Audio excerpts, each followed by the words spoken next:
بالکل حدیث پاک سے ثابت ہے. رسول کریم صلی اللہ تعالیٰ علیہ وسلم نے ارشاد فرمایا، یہ حدیث حضرت سیدہ عائشہ صدیقہ رضی اللہ تعالیٰ عنہا سے مروی ہے. اللہ کے نبی صلی اللہ علیہ وسلم فرماتے ہیں رمضان کے آخری عشرے کی طاق راتوں میں اس لیلۃ القدر کو ڈھونڈو.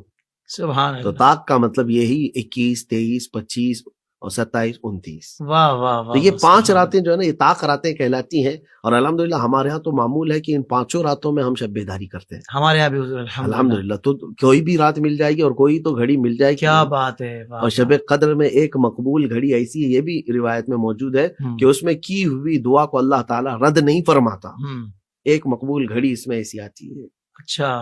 تو اس گھڑی کو پانے کے لیے بندہ عبادت تو کرے. صحیح. مصطفی یہ ارشاد فرمائے کہ کیا 27ویں شب ہی شب قدر ہے؟ اگر ہاں تو ٹھیک ہے، اگر نہیں تو پھر باقی طاق راتوں میں اس کو پانے کی نشانیاں کیا ہیں؟ دیکھیں اس کے متعلق الگ الگ روایات ہیں علماء اسلام کی، کیونکہ قرآن پاک میں باضابطہ یہ نہیں کہا گیا کہ یہی رات ہے، لیکن ہے ایک رات. اور حدیث پاک میں یہ فرمایا گیا کہ ڈھونڈو آخری عشرے میں ڈھونڈو، اور پھر اس پر بھی مزید شارٹ کر دیا گیا ہے کہ طاق راتوں میں ڈھونڈو. اب علماء اسلام، فقہاء اعظام یا اولیاء کاملین کی روایات سے اور ان کی تحقیقات سے جو باتیں پتہ چلتی ہیں، بعض علماء نے یہ فرمایا کہ ہر سال یہ مختلف راتوں میں آتی ہے. صحیح.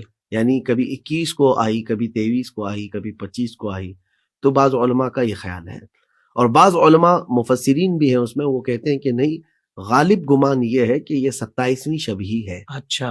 غالب گمان یہ ہے کہ لیلۃ القدر جو ہے 27ویں شب ہے. اور بعض نے کہا غالب یہ ہے کہ 29ویں ہے، کیونکہ یہ آخر ہے رمضان کی. صحیح. اور اس کے بعد کوئی اور رات نہیں آنی ہے طاق. تو اب 27 کو کہنے والے ان کے پاس بھی الگ الگ اپنے دلائل ہیں. ہاں لیکن یہ سب عقلی دلائل ہی ہے. اب جیسے مثال کے طور پر میں آپ کو کہوں، قرآن پاک میں لیلۃ القدر کا لفظ جو آیا ہے، یہ جو سورہ آئی ہے نا، اس میں 3 مرتبہ آیا ہے لیلۃ القدر. اب ہم گنتے ہیں اس کو. لیلۃ القدر میں جو حروف ہیں نا، لام، یا، لام، تا، الف، لام، قاف، دال، را، کتنے ہو گئے؟ 9 حروف اس میں آئے ہوئے ہیں لیلۃ القدر میں. اور یہ 3 مرتبہ آئی ہے. یہ جملہ 3 مرتبہ ہے.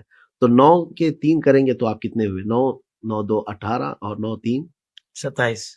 تو مفسرین یہ فرماتے ہیں کیا بات ہے کہ ان میں جو حروف آئے ہیں کل ملا کر کے وہ 27 ہوتے ہیں.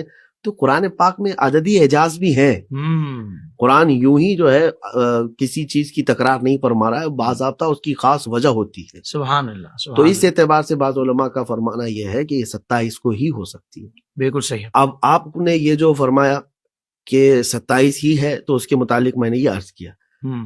اور اگر نہ بھی ہو تو باقی جو طاق راتیں ہیں ان کو پانے کے لیے نشانیاں جو ہے واضح طور پر تو اس طور پر نہیں بتائی گئی ہیں کہ کچھ بہت ہی الگ نشانیاں تمہیں نظر آ جائیں گی. ہاں اہل بصیرت کی بات الگ ہے جن پر اللہ تعالیٰ نے سب چیزیں منکشف فرمائی ہیں، لیکن اس کے باوجود یہ فرمایا گیا ہے کہ یہ رات ٹھنڈی ہوگی،